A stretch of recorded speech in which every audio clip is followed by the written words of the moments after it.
Eli Horowitz, correct? And you are editor of McSweeney. Are you editor of McSweeney's, just McSweeney's, well, or McSweeney's books? I'm officially publisher of the whole thing, I guess.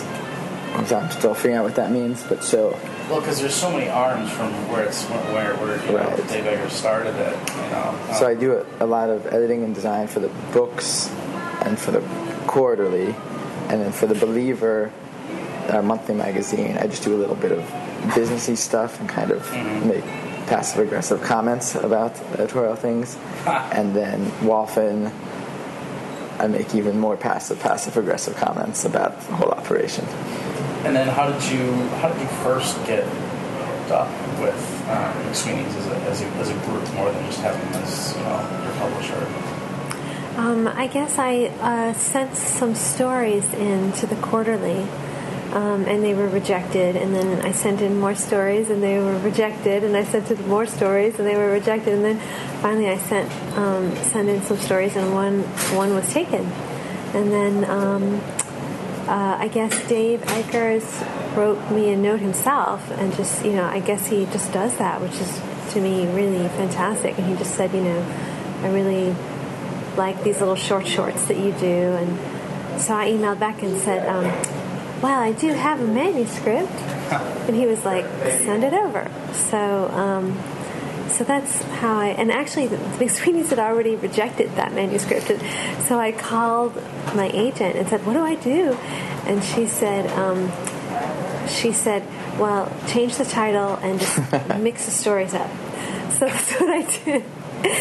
So what that one was, that collection was a part of these three. It was so short collections by themselves are pretty much impossible to do anything with, just because they're not that we really particularly think about how to sell things, but short story collections are hard to sell anyway, but short collections are even harder.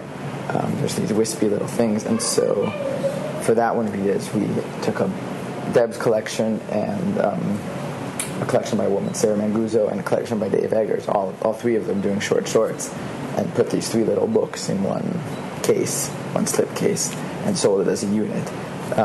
So that gave it a little bit of heft and novelty for people. Two things that I would say McSweeney's has sort of built themselves on, and since I think it was 1998 that the journal started, is that one, it's gone from being just a wide number of writers, but Dave would take stuff from that were rejected elsewhere, and then there's actually luminary names that are connected to the group and to the publishing group, and that contribute stuff to the journal, and then also the actual physical object that's put out there is usually presented in such a way that it's not just another random book on the shelf. There's actually thought to almost the craft of the book itself. I mean, is that sort of a mindset that even with Vacation, it sort of looks like it's almost a crafted book. Right. Well, we definitely pay attention to those things. I mean, the main reason is just to entertain ourselves and keeps ourselves interested, because if we're making a book, why are we going to try and make it look ugly? Why are we going to try and bore ourselves with it? We try and keep ourselves interested. And that's the main thing driving into this, is what else can we do? How else can we make a book? What other materials can we use? What other artists can we work with? So that's the main impulse. But also to elevate into any kind of more principled mission kind of thing, we feel that if we're asking someone to actually buy a thing, it's got to be a thing that we want them to keep, and we think they should keep and hold on to and put on their shelf and honor. It's not a magazine, it's not a web page, it's something to hold on to. There's a couple of things that strike me reading Vacation, in that, first of all, I don't think I saw a single quotation mark. None of the character, there's no atypical writing of the story in which it's, quote, he said, and things are placed into paragraphs. It's much more stream of consciousness. Well, I don't think it's stream of consciousness at all. I mean, I would say it's emanating from a single consciousness in a way, even if it's not a stream in the sense of like just sort of rushing, flowing, but it's fully from that one consciousness in a way that relates to the quote marks, because the quote mark is sort of differentiating a certain consciousness from then that's conscious, and now this is the character talking. Yeah. But actually, it's all just one big stew. Oh yeah, that's interesting. Yeah, I mean, I remember. I like to be very light on all kinds of punctuation marks, just because they seem to sort of mess up the page. But I think that what you're talking about, I was very influenced by Virginia Woolf and the way that she does that. Same kind, like if you think about like To the Lighthouse, how she moves into Mr. Dalloway and Mrs. Dalloway and it's just like what you're talking about. It's this sort of moving around in consciousness, but it's all from this external consciousness that's kind of looking at it. I was wondering, do you actually sit at a typewriter and go, here's a sentence? Do you write it out by hand? Do you actually talk into a microphone? Because it almost seems like you're actually talking more than writing.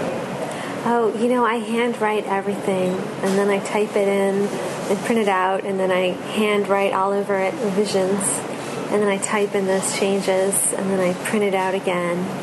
That's what It's a process. Yeah, it's a lot of work, yeah. Something that's interesting about with McSweeney's and the website, which is kind of the core of how everybody would know about it, and yet the website kind of remains, I would say, enigmatic, because it's not formed like a traditional website. It's just sort of like something you happen upon that you find an object. Right. Well, at the beginning, it was a reaction to the time very much. This was like 99 basically, and the internet was very popular. So then there's all this money flowing in, all these big web design firms and stuff, particularly out in San Francisco actually.